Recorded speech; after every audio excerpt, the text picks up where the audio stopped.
Hey everybody, it's Old Fart, your old buddy. How you doing? I apologize for not doing as many videos a week as I used to do, but I've got stuff going on in real life, and it seems like lately the bus from the insane asylum has been stopping by my channel and dumping out a bunch of lunatics that I have to clean up after. So I did want to do a quick video though about a story that's going to be in the news in the next few days. Now, you've heard me say this many times. Religion poses a significant barrier to scientific and social progress. And this case is a perfect example. The evangelical and conservative movements are the poster children for this. It's been 5 years since the fundies and homophobes, backed by money from the Mormon Church, nullified the constitutional right to equality under the law in California by passing Proposition 8, which ended legal same-sex marriages and paved the way for a long, slow, and painful grind all the way to the Supreme Court, who is now deciding the case and is going to announce their decision in the next couple of days. And they're also going to announce their decision about DOMA.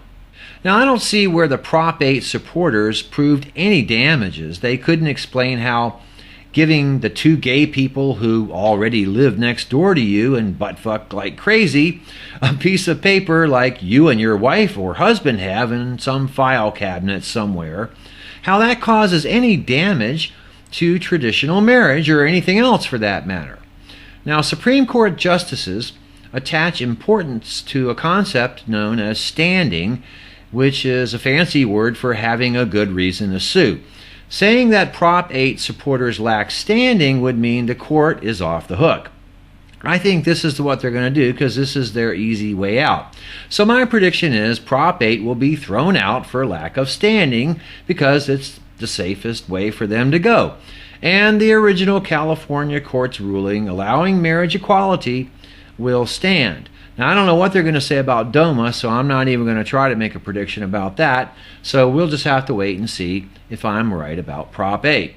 This story is exactly why I oppose religion so vigorously. The fact that what is primarily a theocratic movement has been trying to impose their will through government and dragging the whole process out on purpose just to inflict as much pain as possible on the sinners is unacceptable. These self-proclaimed moral holier-than-thou people worked hard and spent millions of dollars of church money to get Prop 8 passed so they could deny gay people their constitutional rights. For 5 years now, knowing full well they would lose the case in the end. They did it just to be hateful, mean, and spiteful, and make those terrible sinners suffer as long as they could.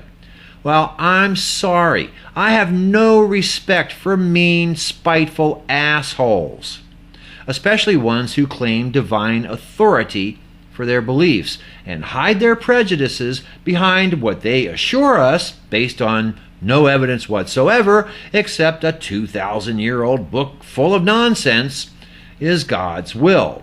Conservative and religious activists who call themselves Freedom Federation have already vowed to ignore any ruling by the court that's in favor of same-sex couples.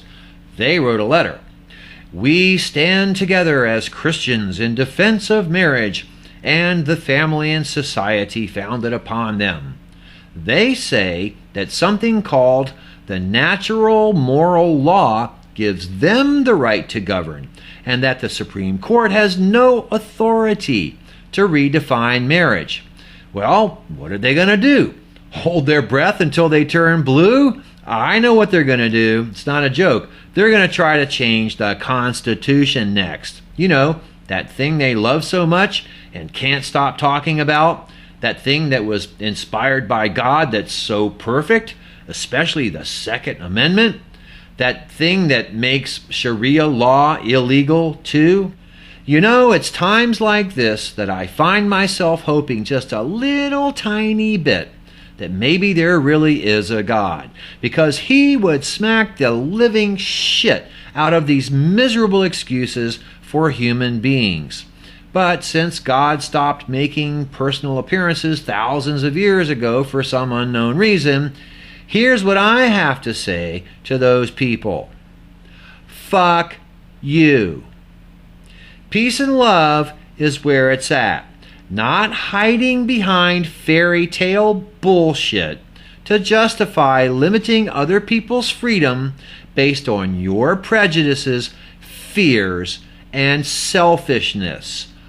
Fuck you.